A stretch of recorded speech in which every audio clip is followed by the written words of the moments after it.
All right, welcome to today's episode. We have special guest with us, Mr. Brody Lee. Welcome, sir. Thank you so much for having me. It's great to be here. Yeah, great to have you, man. You're someone that doesn't just believe in doing big $1 million events. You believe in doing them better. You're very a purpose-driven person, and you love running not just impactful but profitable live events. For our audience who may be hearing you for the first time here, you are the author of $1 million events and how to increase your impact and income with insanely profitable live events. And you've helped and designed over 1,400 live and virtual events and generated over $125 million in client revenue and nearly $5 million in measurable impacts tied to global giving. In fact, I recently got to see you in action as an MC at an event, and I saw your ability to hold space, create energy, and elevate the room. It was world class. You really were an anchor for the experience. And a couple of fun facts for our audience, which I really appreciated, is the fact that you were a former Buddhist monk and a time Business for Good award winner and an optimist with a big dream. Just like me, you have a dream of going to space one day. I would say more than a dream, a goal. Hosting a live event from space, from a hotel in space, and broadcasting it to the world and raising billions of dollars through that endeavor. And today we're going to get to hear your perspective on how to design, deliver, and fill $1 million events and what it takes behind the scenes. Beautiful. Beautiful. I cannot wait. I cannot wait. I'm sorry about that. Something just crashed next to me. So, audience, this is live, as you can tell. We're going to have fun. So, man, thanks so much for having me. I think one of the things that I wanted to start with and just let people know is that I have a very, very deep respect for events and the craft of events. And the reason why I do is because events have shaped every single critical thing that humans have done throughout human history. If you think about just in modern history, for example, we think about the labor movement, the 8-hour workday, the suffragette movement, equality for women. We think about the racial justice, Martin Luther King, I Have a Dream speech. We think about equality movement. Anything that's kind of happened that's moved the human race forward has happened at an event. We cast our minds back as well. Blood sports at the Colosseum, maybe not like something that most people would think of as, but it was an event that people came together for. And humans have always come together to connect, to communicate, and to engage in commerce with events ever since we've been alive. And so I love them as a way to get people to connect with each other. Now, I'm not a religious person. I was raised as Buddhist and I'm ordained as a monk, as you kind of shared. But there's a company, an organization in the world that I would say is the best events organization in the world. And I might piss a few people off saying this, but the church has been running the same event for 2025 years. And they've been running it every Sunday at millions of locations around the world. And they get people to donate 10% of their income. And the dude that started the whole thing died 2025 years ago. And the events are still running. So I would say the church is probably the best events organization in the whole world. The reason I'm sharing this is because the craft of events, the art and the science of them, and it really is an art and a science, is something that's deeply fascinating and powerful because with an event, you have the ability to impact more people and the evolution of the human species in one day than most people would in an entire lifetime. And that's why I love events so much. Remarkable, man. I appreciate all of that context. And you are the author of $1 Million Events, the book, helping many people create seven-figure events. In fact, you're at an event right now, you're helping your client with their event, and the next event will be a target for $1 million. What inspired you to write the book $1 Million Events? It actually came out of the pandemic, funnily enough. So in 2020, I'll just get a little bit of backstory. I previously ran large events for Apple. So back in the Steve Jobs days, the iPhone was just starting to gain traction and we would do these big, massive product launches. And Steve was a master at selling from stage. I've learned so much from him. And we would have millions of people flooding into our stores. And Apple is known for one-to-one selling, but we weren't able to do that at these product launches. And so I helped train leadership and executive teams. At that point, I had the Canadian market and we would train them on Apple's one-to-many selling process. And I rolled out a strategy so that people were basically, we had team members at the foot of a table facilitating a sales conversation with 40 people at once. And I had a PhD style education from Steve on how to sell from stage. So that was in a previous life. I had something happen in my life, big dramatic thing that got me into the personal development world. And I started my business originally out coming off the back of an event, a Tony Robbins event. And you were just speaking before the show about a Tony Robbins event that you went to. And we started building this business. And in my first year in business, my first ever event, I naively boosted a Facebook event because I was so green to the industry, and 40 people said that they were coming to this event. I had a venue booked and everything. I was like, great, 40 people, this is going to be amazing. And then 6:45, no one was there. 7 o'clock, no one was there. 7:15, one person walked in. I wanted to die. I'd been running these large events before, and then the first time I'm running my own, like one person showed up. I had a choice to make at that point. Do I like run, which is what I wanted to do, or do I stay and facilitate? And I stayed and facilitated. And at the end of 3 hours, that person became a client, and I made $20,000 from that event. And what happened was I made a commitment that I was never going to have an empty room ever again, first of all, when I was going to figure it out in this industry. And we built up the business. In my first year, I did $1.3 million in revenue. But in the pandemic, this is something really interesting happened. I'd just come back from a Tony Robbins event at his house in Sun Valley in Idaho, and came back and landed in Australia. This is 2020 was supposed to be my breakout year in this industry. I had 36 weeks of travel and stages and events booked around the world. The day after I landed back in Australia from his event, we shut down our borders for 2 years, and Australians were not allowed to leave the country. Now, it was a brilliant decision on the government's behalf because we saved like millions of lives. I think only 20,000 people or something like that lost their lives in Australia because of COVID. But what it did for us is that we kept having these lockdowns. And so I lost millions of dollars overnight, but then we kept having these lockdowns, and even my Australian events kept getting pushed back. And so, and about, when was it? It was about July. I said to my team, I said, we're going to do a virtual event. Now, at this point, virtual events were not a thing. People were not doing them. And my team kind of groaned. They're like, oh, Brody, like virtual events suck. People are still doing them in the kitchen. I'm like, no, we're going to hold people just like in a live event, just like we planned. We're going to hold them on Zoom for 16 hours a day for 3 days. And people are going to tune in from all over the world. And they're going to walk away saying it was the best event that they've ever been to. And that's exactly what happened. I had 200 people come to this event. Our stick rate was 96% across the entire 3 days. And at the end of the second day, what we did, and we're going to talk about this in terms of live events, but we created an experience in that Zoom setting that now you see other people doing with these fabulous studios and whatnot. And I believe that we were probably the first one to do something like that. We had the music and all this sort of stuff. And we were doing philanthropic giving. People would type impact into the chat every time they were touched, moved, and inspired, all this sort of stuff. At the end of the second day, I kind of was like, oh, maybe I should sell something. I wasn't thinking about that at the time. I was like, let's just give to the community, help them get through this chaos. So I wrote down our offer on the back of a proverbial napkin on a piece of paper, sent it like an offer that I made up, sent it to my team, and they did up the slides. And the next day I presented the offer and I made $1 million. I got 43 new clients. I forget what it was. It was a $2,000 offer, and we made $1 million. And that started the $1 million event movement. And we started looking at it as, okay, well, that was our primary acquisition strategy for that business. Now, there was a coaching coaches on how to coach coaches. And then we ended up doing live events and virtual events and whatnot, built up a $3.5 million business and through like per year business at that time. And through that, we refined the IP and we got it to a really, really, really good point. And at that point, I walked away from that business because I was not aligned with my mission of having coaching coaches on how to coach coaches was not the impact that I had set out to achieve originally. And so I went all in on events as the primary thing we consulted with people on, that we did ourselves, and really, really went in and deep on the IP. And so the book was born out of that. And the book was born out of everything that we'd learned during the pandemic and everything we'd learned since then to ensure that people were being able to fill their rooms, that they were able to design incredible content that touched, moved, and inspired people. And it flagged this, that it's not just content, but conversion content. When you're designing content, most people just think, oh, I'm just going to go present and then I might make an offer. But there is an intention between, like, from every word that comes out of your mouth with the sale in mind. And then obviously how to create compelling offers and sell them from stage as well. So that's where it came. Remarkable, man. Thank you for that background. I was about to ask you a little bit more about the anatomy of $1 million event, and you kind of started to go into it. Are there any other, like the main essential ingredients that you think are required to have $1 million, or what are they? What are the essential ingredients? Yeah, and so we have a 5-step system that we teach around events. It's set up, show up, blow up, pay up, and scale up.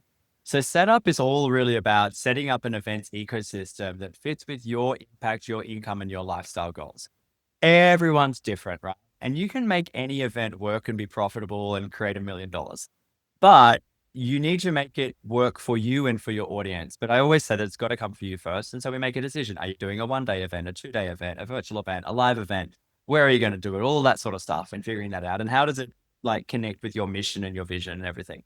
The show up piece is all about filling the room with very high qualified bums on seats. And so that is about generating demand for the event. So how do we get eyeballs and hands raised?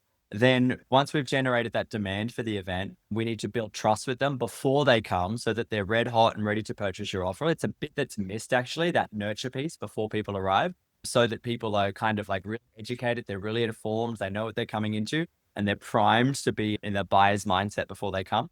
And then there's obviously the driving attendance piece of that as well, making sure people actually follow through on their commitment to come. We know different things like show up rates differ in virtual events, in-person events, and so on. So that's the show up piece. The blow up piece is all about blowing their minds with inspiring content and delivery so that they're touched, moved, and inspired and want to purchase your offer. And so what that looks like is, first of all, you have to create amazing value for people in the room, and it needs to be engineered in a way that gets them closer to the buyer's pocket. The second piece of this is around designing an experience that is, and this is what I'm really passionate about, people do they do a disservice to people that have invested their time in coming. If you think about it, the costs of people coming, there is a time investment of time out of their business. There's an opportunity cost investment because they're not necessarily doing income generating activities. There is a relational investment as well because they're away from their families and all of those sorts of things. And so we need to make sure that that experience is worthy of them investing that time with you. And so many people do it poorly. I'm talking about creating incredible activations, making sure that you're not just in some boring room and it's just some monotone speaker and all of those sorts of things. And the third piece of this puzzle is around your production value, which enhances all of this, making sure that you're paying attention to really, really fine details and that the event runs like a smooth machine. Every single touch point that people have with you, the environment can contribute to conversion. The fourth piece of the puzzle is what we call pay up. And pay up is all about getting paid, right? So we need to create offers that we call them offers that sell themselves. You might have an offer that you're selling on a 45-minute sales call. You cannot present that offer in the same way from stage, and you have to engineer the offer in a very different way. It can be the same program and all that sort of stuff and the same deliverable, but how you communicate it has to be very different. And it has to be based on a lot of the stuff that's happened at the event because you're going to engineer a lot of this thing. The next piece is obviously we need to perfect your pitch and make sure that art and the science of platform pitching is one of your top skill sets. So many people think about the pitch as being an event within the event, and I'll just present all of this content and then I might present an offer.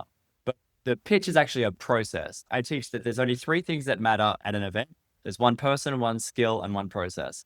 The person is you. You're the most important person at your event because you have the skill of frame control. That's the most important skill that you need at your event, to hold the frame and to direct people's attention where you want them to direct it and all that sort of stuff. And make sure that your frame is that you have the most, what I call the most flexible frame. Most people say that, oh, the person with the strongest frame wins in a sales conversation. I actually say that the person with the most flexible frame wins, because if you're flexible in your approach and how you communicate something to someone, the likelihood of you helping them to make a decision, a purchasing decision, is much, much greater than if you're rigid, which is how they might be in that moment. I don't want to buy this, rah, rah, rah, rah. And then the process, the most important process as an event is the process of pitching. And the process of pitching begins in your marketing and your pre-event marketing, and it goes all the way through. It's not just an event at the event. So that's the 2 things of pay up. The third thing of pay up is around how you manage the experience for once they have purchased and managing the influx of new clients. I often say to people, if I was to give you 100 new clients today, what would be the first thing to break in your business? And for most people, they say, I would break because they don't have solid systems in place to ensure that people have a beautiful experience when they come in. And what happens is you end up seeing churn. You get buyer's remorse. People they're not primed on the entry into your program. And then, that momentum can be dropped and you can obviously lose clients. And then the last piece of the puzzle is all around scaling up. And so you nail all that other stuff, and then it's about optimization and scale. So we look at things like building an events team around you that support you. And as your events grow, how to ensure that you've got like a rock solid team around you. The second piece of this is all around operational excellency. and ensuring that your operations and your back end and all that sort of stuff operates at a really, really high level to support your event. And then the final piece of the puzzle is driving profitability of the event as well. So we look at things like sponsorships and those sorts of things to ensure that I want the event to be cash positive before the event starts. I hate it when people are cash negative and they're relying on their sale for their event, like the sales of their event to kind of cover the cost of that event. I think that's a really dangerous position to be in. So we leverage things like sponsorships and ticket sales and whatnot and negotiate and make incredible deals with venues and whatnot to ensure that they are cash positive before the event started. And that's the 5 steps of $1 million event. Remarkable, man. I don't think you've thought of this at all. No, never.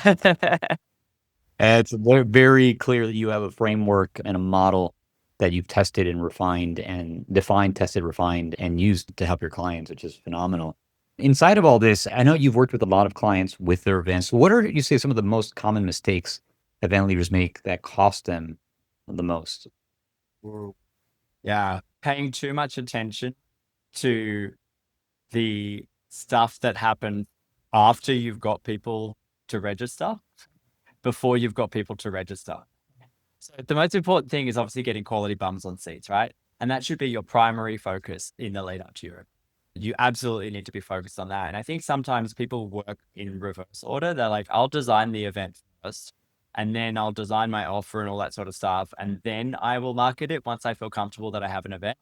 This is one of those things where you need to build the ship on the way down, meaning that obviously you've got to have the demand there first before you can even do an event. And so I really, when we work with our clients, most of the time we spend on marketing and the acquisition strategy of people purchasing tickets to their event, because without that, you don't have an event at all. So that would be one mistake. And another mistake I would probably say is treating your audience like a cash machine, like an ATM. I've been to so many events. I know that we've all been to events where it's a pitch fest and it's just offer after offer after offer with no kind of respect for the people in the room. And those multi-speaker events, I think, do us a disservice. Like, for example, the only person that's allowed to make an offer from my stage is myself, one of my sponsors, if that, right? And the reason for that is because I respect that people have taken time, money, et cetera, to be in the room. And so we need to deliver value for them. And also, I don't want people just to think I want them for their cash. Like, of course, I want to make lots of money, absolutely. But the main reason I'm in service of people is because I want to have a genuine impact on their lives. I want them to create the type of impact that they dream about, the type of wealth that most people can like only dream about, and contribute to the world to help other people's dreams kind of come true. And so, if you come from a place of this is an ATM, the event will not go well at all. What basically people should be extracting from you, your genius. You should be a knowledge ATM for the people there, and it will come back. It will come back to you tenfold if you treat it like that. Probably my 2 biggest ones. Right on. Thank you for helping me understand that. Yeah, don't treat your people like an ATM. That should be, I think everyone would know that, but unfortunately, that's not the practice in Yeah. every event. Lead with value, right? I love it, man. Thank you for sharing. So you mentioned a couple points about filling a room, which is typically to your point, like you got to do that first before you think about everything else. Let's talk about filling the room. That's one of your areas of expertise. What would you say are two or three of your top, or even your number one top strategy that consistently used to attract great people to your event? Yeah. The game has changed since the pandemic, and it's harder to get people to invest time for in-person experiences, which is very interesting because people are craving like connection more than ever. We're in a very polarized world. We've got the rise of tech, these beautiful phones, and the one that just fell down on the floor before, that have the ability to connect us. And yet, most of us are operating our businesses on Zoom and all that sort of stuff now. So I think people have fallen out of practice of attending these sorts of things, right? And so it's harder to get them to kind of break away from the business, from the family, off Zoom, et cetera, et cetera. And so before, where we might have even been able to run ads directly to a live event, it's getting harder and harder to do stuff like that. And we need to be a lot more creative around how we engage with people. I think if we look at our industry, people say that there is a trust recession at the moment. I believe that there is a trust and experience recession, meaning that people aren't providing great experiences that compel people to want to come to their events. And we know that people need more touch points with you to make purchasing decisions now. And so the way through that to get people to your events, I share this, is that virtual events to sell person ticket are an incredible way to do it. And the reason why I think they're so effective is because people get to spend time with you, they get to know more of you, and as well as that, they get to see the value of working. Now, that's if you are directly advertising and directly selling tickets yourself. The other thing that's really important on this is leveraging other people's networks to be able to help fill your events. And so that's having an incredible affiliate system, other people that have got complimentary kind of offers and things like that, where they can either get people to come to your virtual event to send, or you can support them with some sort of a deal to get their audience to your event as well. I think that sort of affiliate relationship is very, very, very, very underutilized because people don't know how to create great affiliate models, and maybe they don't have the right network. And so obviously we can, in working with us, we connect people with affiliate managers and stuff like that can do that for them. I actually got very excited. I'm running some virtual events where we're spinning some stuff. I've just moved to the United States myself. And so a year ago, and so I'm spinning up my business here in the US, and I'm very fortunate. I've got about 500,000 emails that are going out. So like I've got people, affiliates that are sending to 500,000 email addresses over the next week for our event. So I'm kind of like partially nervous. That's the most I've ever had sent in one go. But at the same time, it just kind of demonstrates the power of using other people's networks and paying handsomely for it as well. Like we pay out very, very high affiliate commissions because it just saves us so much work in terms of managing ads and all of those sorts of things. The third one that I would say is that not to be afraid of paid advertising, but advertising to a paid event, like a $5,000 ticket, a $10,000 ticket, unless you got a lot of cash behind you and you can afford to do all of that split testing and all of that sort of stuff, it can be a money sinkhole, especially if you don't have a huge profile. We generally recommend these days that virtual events are the gateway. Only other thing that I would suggest is that if you're running a sales team, that you should think about what offer your sales team are making to people when they're on those calls. Might be that the best ascension is actually to get them to come to an event before signing into a program. And one of the reasons why I think that events are, well, I know actually we have data to back this up, that people are more likely to stay in your program long term if they purchase at an event versus a 45-minute sales call. And it just makes sense. Like if they're with you for 3 days versus 45 minutes, it's going to be so much more know, like, and trust factor as well. So yeah, they're probably my top tips in terms of filling your event. There's no one size fits all policy though. Every industry, every niche, every market is different. Everyone responds differently. We just need to test and figure out what your market's responding to the best. Yeah, no one size fits all. I couldn't agree more. Every single event, every single market is slightly different, and you got to be willing to test and scale that test. Thank you for sharing your experience and best practice on that. And congratulations on your email broadcasts that are going out. Yes, thanks.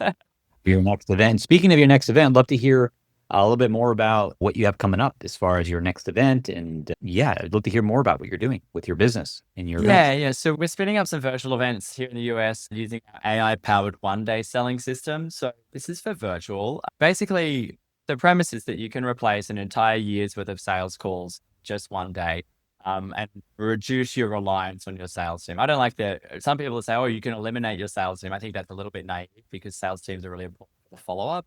But you can reduce your reliance on them, reduce the amount of commissions you're paying out. A lot of people hustle and struggle to get sales calls, but with the right strategy, you can actually do all of that in one day, 4 hours, 8 hours. So I'm excited about that. We're going to be doing them monthly over the next little while. And we've really leaned into AI. We have created an AI called Events Expert, and it's got all of our IP in it, and it's producing some phenomenal results for our clients. A quick example is I fed ideal client profile data into the AI we had gathered from the audience at an event, live at the event, about their pain, their fears, their wants, their aspirations, all that sort of stuff.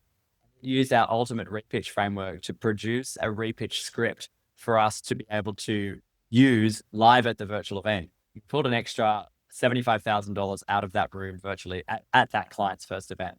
We've also done something similar at an in-person event recently where we changed the process based on feedback from our AI in terms of our repitch, and we extracted an extra $300,000 out of that room. So I'm excited about the virtual side of things and how we're integrating AI at every single touch point of the event, from the marketing to the pre-nurture to the event design itself to the offer, the pitch. It's like, it's really, really cool. But what I'm most excited about is the event that I'm going to be doing later this year in November called Impact: Revolutions Disguised as Gatherings. So at the start of this, I spoke about how everything that's happened throughout history has started with an event, all of the main revolution. And so this event is actually kind of an iteration of that first $1 million event. We used to call that event Impact as well. And I've always wanted to do it live in the United States, but we'd never done it before because I was based in Australia and I didn't really have a following here and those sorts of things. And so the premise of the event is all about live events. And it's all about how to ensure that you have a really, really, really powerful a live event. I think that live events are done very poorly in the industry. I think that's because a lot of people don't understand the art and science of them. And they just think if I plonk people into a room, they'll buy. I want to, for lack of a better term, I want to make events great again. I want people, when they come into your room, to feel like they have entered a different world, that everything strips away behind them, and that we respect the fact that they're in the room and we give them an unforgettable experience, that they want to come back year after year after year, that they want to do the promotion for you for the event. And when they walk out of that room doing whatever it is that you're selling or whatever your thing is, that they are so empowered that they feel like their success is inevitable, whether or not they choose to work with you at the event or not. And this event for us is going to be us teaching those sorts of things. And I'm really excited by it because at the end of day one, everyone's going to have their marketing for their event built, launched, so that they can start selling tickets immediately. At the end of day two, they will have their entire event designed, and everything ready to go in order to be able to facilitate the event. And at the end of day three, they'll have their offer dialed in and their pitch dialed in as well. The impact side of it, though, and so that's the baseline of what this event is. But the impact side of it is that I'm really looking to help people to become categories of one in their niche. If you have a look at people like Tony Robbins, he's been doing the same event, Unleash the Power Within, for 40 years. Same one event. And that event, if there's any, like, if there's any indication that that's the best acquisition strategy to have a maximum impact on people's lives, the fact that he's been doing the same event for 40 years should tell you that events never fatigue. Most of the strategies that we've been using over the past, like in the internet, like most of the strategies and acquisition strategies, sales calls, all that sort of stuff, sales calls from internet marketing have only been around VSLs, etc., for the last 25 years. And so if I'm going to bet on a strategy to help me influence and impact as many people as possible, that I want to reach 8 billion people through the space event, I'm going to bet on the strategy that the biggest name in the industry has been using for 40 years. And one of the most iconic people throughout history events have been done in his name for 2025 years. And the things that have created all of these social movements, I'm going to bet on that live event as the mechanism to help me with my impact. We're going to do a lot of philanthropy through the event as well. That's a core part of my brand. You said the 5 million impacts across the United Nations Sustainable Development Goals. And what we're doing is we're taking people to think about events, not just as an event, but as literally a revolution in their industry and in their niche. And I can hand on heart say it's not going to be like any other event you're going to be into, where the activations that we're designing, the experience that we're designing, I'm holding people in the room for 12 hours. Most events, they struggle to keep you engaged for like 8 hours. But I know that people are going to be more energized at the end of the day than at the start of the day. So November, going to be great. Awesome, man. Yeah, this has been incredible. For those listening here and they want to create their own $1 million events, where should they start? Ooh, that's a great question. So they should start by putting on their first event like I did when only one person showed up. I think one of the things that the fear that people have about events is that, like, I'll be honest, they are not the easiest client acquisition strategy. They're really not. They're probably the most highest risk strategy, but with that risk comes reward. And so when we work with our clients, is we normally say after about 3 events is when you really start seeing the momentum and the scale. The first 3 are just kind of you testing the waters, getting your numbers and everything like that, and just kind of understanding what your market's responding to. Put on an event. The lowest risk strategy is to put on a virtual event first and just to kind of see how that goes. But I would not shy away from in-person events. In fact, we've seen 2 of the biggest in-person events drop off the radar this year with Traffic and Conversions and Funnel Hacking Live. And I think that that's leaving a gap for people to really step up. And that's why I'm stepping up in terms of creating this Impact Revolutions Disguised as Gatherings. But people are often fearful that an event will fail. And I kind of say to them, well, there's the fear of the failure of the event failing, or there's the fear of the failure of like you not fulfilling your mission and impacting as many people's lives as possible. Which fear are you more committed to? So it's simple. You can put on the simplest, easiest event. You can hire an Airbnb. You can put 10 people in the room, and that can be your first event. Amazing. You could have something in your house. I've actually had mastermind in this house, and I've got a penthouse here in New York City, and it looks out all over out of downtown and the East River. I've had masterminds in my houses and stuff like that. So I think sometimes people overcomplicate it a little bit as well. They go, I got to have this big Tony Robbins style event. Start small, just get your feet wet. And then as you build and grow, you can get further and closer to those $1 million events. By the way, you don't need a ton of people in a room to have $1 million event. You can do it with a really, really, really high offer. For example, you can have a $100,000 offer and have 10 people in the room and still make, obviously, and make $1 million when you close all of those people. I had a client that did an in-person event and she closed 100% of the room and made $2 million plus rev share from the people in that room, which is insane. It was a small event. I forget exactly the number of people. It was like 20 people in the room or something like that. So yeah, that's it. Beautiful, man. This has been great. For our audience here you're listening in, I encourage you to check out the links here around the episode. We're going to have links to Brody's website, his upcoming events, his book. We're going to have all sorts of resources here for you. So I encourage you to go follow Brody, check him out, follow him on social. All this stuff will be here near this interview link. Brody, as we kind of wrap up here today, what would be some final words of advice for our audience that you'd give them? Ooh, tough question. Final words of advice is probably around the impact and the mission that you're on. And that would be that if you are as committed to the impact in the world that you say that you are, the things that you say I'm going to do, then events are probably the most effective mechanism for you to do that at scale. And the only thing stopping you between having that impact and not is whether or not you take the plunge and trust in yourself and bet on yourself that you can make an event successful. Will it work the first time? Who knows? Maybe, maybe not. But if you're that committed to it, you'll just try something else. You'll try something else. You'll try something else. And also probably like get the support, a shameless plug, but get the support of someone who's done it before. Even if it's not me, I don't care. Like I would love for you to work with me, but more so that you're not an island and there's some really good people out there doing some great stuff with teaching events. But yeah, I just also just do it. Just do it. Just get it out there. And then I always say to my clients, get it out, then get it right. So just do one, you'll learn a ton, and then you'll do your next one, you'll learn a ton, and just keep going from there. Absolutely. Couldn't agree more. Thank you, Brody. This has been a wonderful interview. Really appreciate you having on with us today. Thanks so much for having me. This has been great. Awesome, man. And that's a wrap.